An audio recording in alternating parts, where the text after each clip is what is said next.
before we're going to start the debate, I just wanted to let you know that the flow of the debate. So first, all you need to do is to share the introductions. Then after introductions, rebuttals. Then after rebuttals, all you need to do is to share the conclusions. For rebuttal, you'll be given 5 rounds and 1 introduction per group to discuss and defend your topic. 1 minute per rebuttal. Let the rebuttal begin!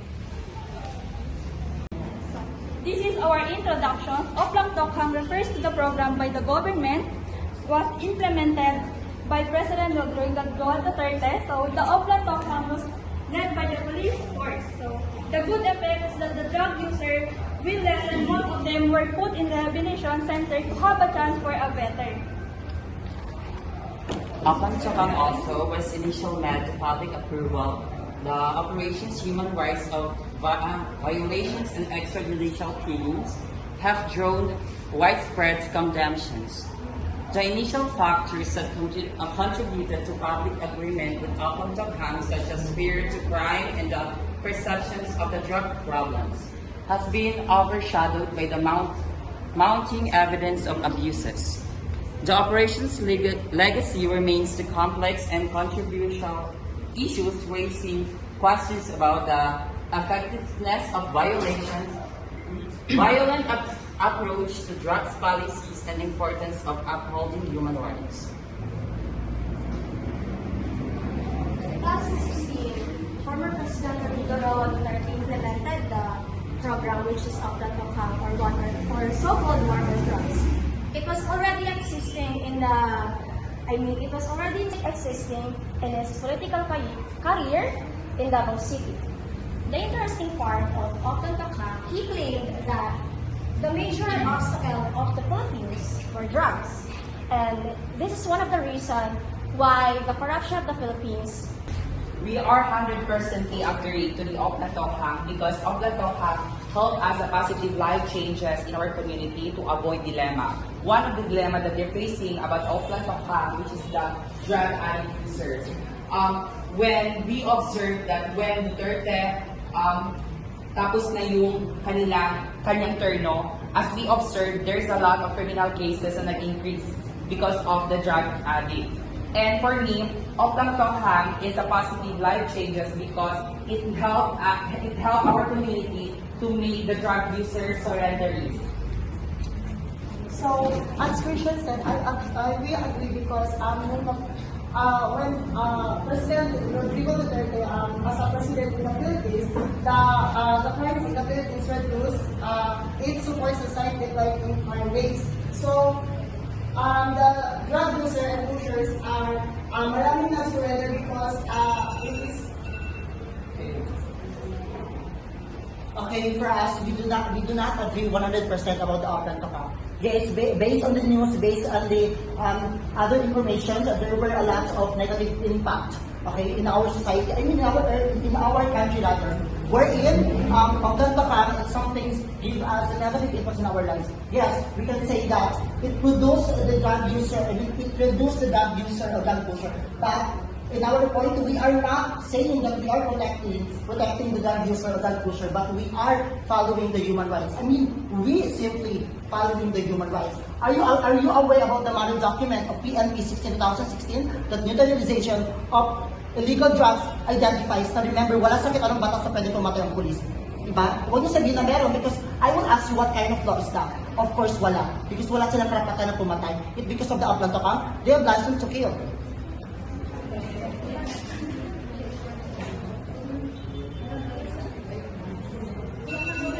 I think Oplang Tokhang, we are talking about only the drug user surrenderies. And yung sinabi niya, minention niya kanina that it's all about death penalty. Another law, the death penalty, if I'm not mistaken. Because Oplang Tokhang, based on my research, that Oplang Tokhang talks about the drug user surrenderies. And that's what I understand about Oplang Tokhang. It's a positive life changes because it helps us to remove dilemma in our community.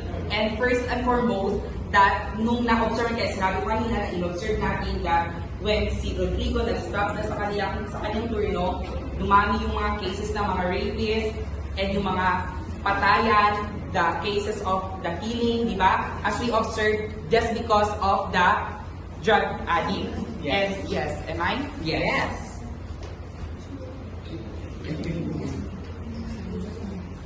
So, sinasabi mong may death penalty sa pagkakaroon ng mali ng ginawa ng isang tao. So, hindi natin alam. So, marami mga reports ng extrajudicial killings or tinatawag na EJK at mga abuses na konektado sa Oakland. And sinasabi before death penalty, Ryan, ay Christian right, so may death penalty.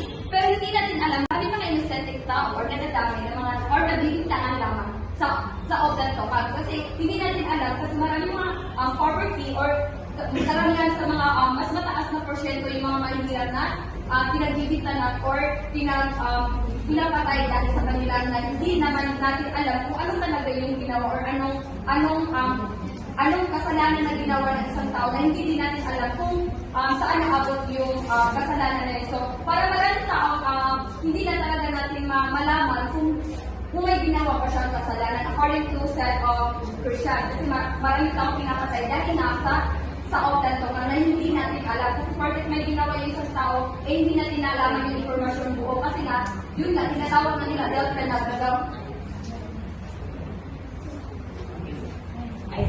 I didn't say that in Oakland Tocang there is a penalty. Ang sinabi ko that Oakland Tocang is different from the law of the death penalty. Since minention niya kanina yung killed about the police, kaya sinabi ko that there is a difference between the Oakland Tocang and the death penalty. Kasi minention nyo yung pagpatay ng mga drug addict. And that is not belong to the law of the Oakland Tocang. Iba na siya. Which is the death penalty yung minention niya. And hindi ko sinabi na merong death penalty sa Oakland Tocang. So, Oakland Tocang is not officially part of the death penalty. Oakland Tocang is a specific anti-drug campaign initiated here in the Philippines. So, the campaign must involve police officers visiting at the home and suspect drug users and pushers. So, the death penalty, on the other hand, is a legal punishment where a person is sentenced to death by the state after being convicted of crime. That's all. So, the Oakland Tocang has a positive outcome because it lesser the supply of drugs. Okay, so I'll make it simpler. So as we all know that Oakland Tocang is very crystal clear for us because it helped us to decrease crime statistics, not also for crime statistics, but also for the victim statistics. So without the Oakland Tocang, there should be a increasing of victim statistics and as well as in victim. So I would say that Oakland Tocang is agreeable for us. So that's all. You said that the major reason for the other issues in the Philippines were drugs, right? So how will you explain that the boy Kian de los Santos were drugged, Manila, and killed by the police officers, and the CCTV footage went or leaked, and it went publicly? So how will you explain that the supposed to be the police officers or the policeman should be the one who will protect us, not the one who will harm us? So that's why we have the new revised Oakland Tocang in 2018 in February. New revised Oakland Tocang. New revised Oakland Tocang promotes peace for both parties. So we can say that the person is addict without gaining some intelligence from the police. So hindi natin masasabi ng isang tao ay addict bigla-bigla lang. Malamang nag-seek sila ng information from the local barangays, and so they can say na addict yung tao or hindi.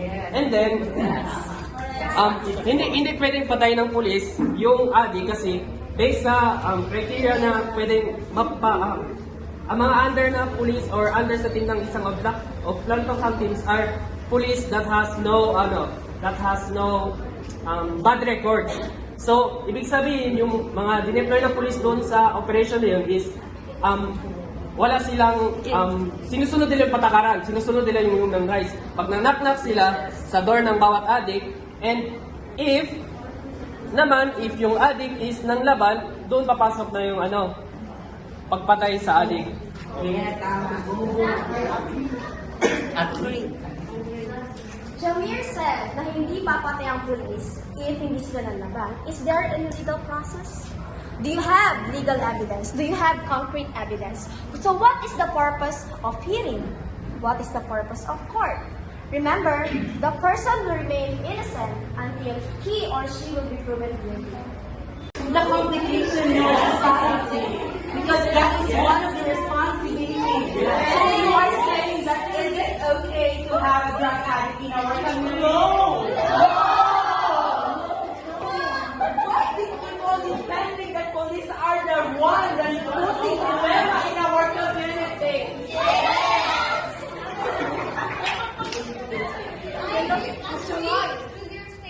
Because based on an experience of our family friend,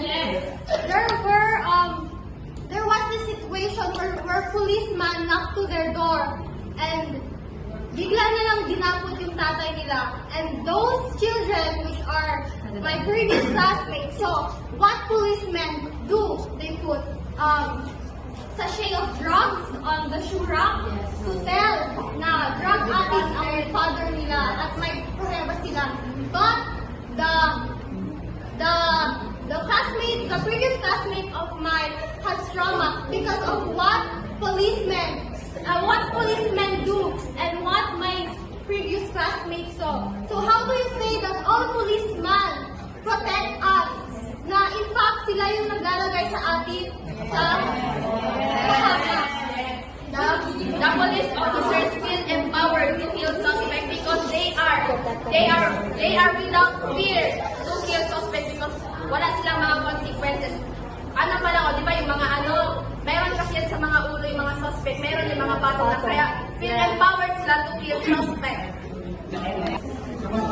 So, everyone is agreed. So, why did you say that the Oplan Tokang is a both parties? But in the record, it's a 7,000 victims. In the record is that if 12,000 death of the Filipinos is under the poor orphan. So in this case, the PNP is focuses is just only the small time dealer. The user, the pusher is only the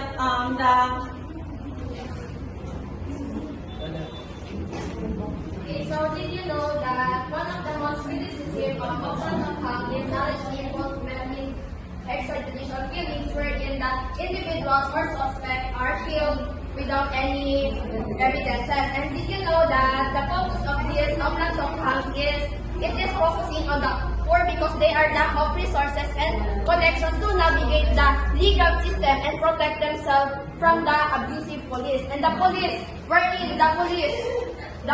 feel empowered because they are killing those innocent suspects without any proof or evidences that they are using drugs. And there are, according to ABS-CBN and GMA Network, there are 6,600 suspects of drugs without any evidences that they are killed. So you are pointing that all of the policemen here they are the one that they are putting our situation in the dilemma situation? How do you say so? No, police are protecting us. It helps us to resist. Diba? Hayaan natin mangyari ang crime. So hayaan ba natin mamamatay yung mga tao ng serte? I ask the question. Wait, let me finish. Okay? You said na hindi nyo ina-allow yung police na magpatay, wherein the legal procedure of that police sa Oplan Tokang is wala nang ibang ginawa, kundi just knocking on the door. You know what the meaning of that? It's operational plan. Tokpo means just knocking on the doors without a legal procedure. That's the purpose of the Oplan Tokang. Kung nagbasta kayo ng Oplan Tokang, dyan mo talaga ma-realize, oh my God, mali ka talaga ng Oplan Tokang. That's why. Isa pa. Okay. Sige, okay yun. It may be beneficial for you on your side, but how about the family victims? The family of the victim. They mourn because of this program. Okay? Okay, there you have it, ladies and gentlemen. Tapos na daw. For the conclusion, conclusion, while proponents of Oplan-Tokang claim it led to a reduction in drug-related crime, the evidence is inclusive and often contested. The lack of independent verification, the presence of their contributing factors, and the program's severe human rights violations make it difficult to definitely say whether Oplan-Tokang was successful in reducing drug-related. The campaigns focus on deterring drug use and pushing this as a positive step towards a safer and more peaceful society. So, Oplan-Tokang reduced the drug users and sellers and drug traffickers. So, the future of the drug users, once they surrender and stop using the drugs, would change, and once they would follow the program of the government, they could start on their own work, dozen jobs, and contribute positively to the country economy.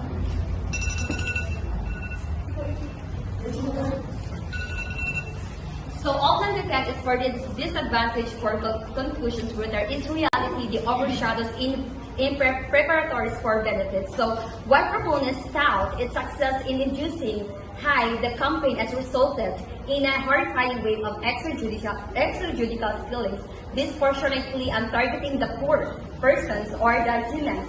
So marginalized that is not only the violated fundamental human rights, but also the international community has condemned these actions.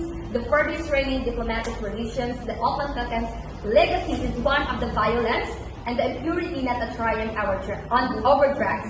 So a true solution requires the addressing that process of the drugs problem, prioritizing the rehabilitations and the uploading of the rule of law, resorting to the extrajudicial killings problems in today's generation. So, we focus on the disadvantage of Oplan-Tokang. So, maraming mga inosenteng tao ay nagpapakita ng mga critical na aspeto or mga nadadamay lamang mga inosenteng tao. There you have it. Thank you so much for your participation.